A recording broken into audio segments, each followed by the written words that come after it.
Tago-taguan.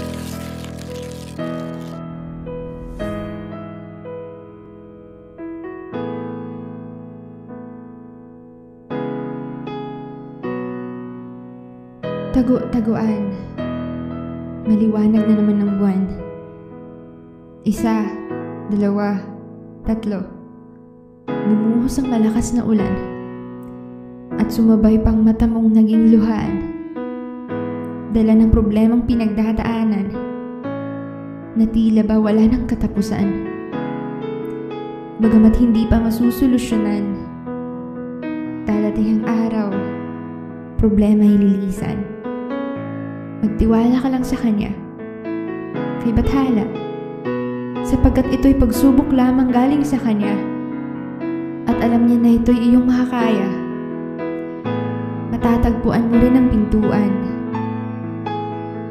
palabas sa iyong problemang pinagdadaanan. At pag iyong napagtagumpayan, huwag mong kalilimutan, pasasalamat sa Amang may lalang dahil patuloy na ikaw ay Kanyang ginagabayan.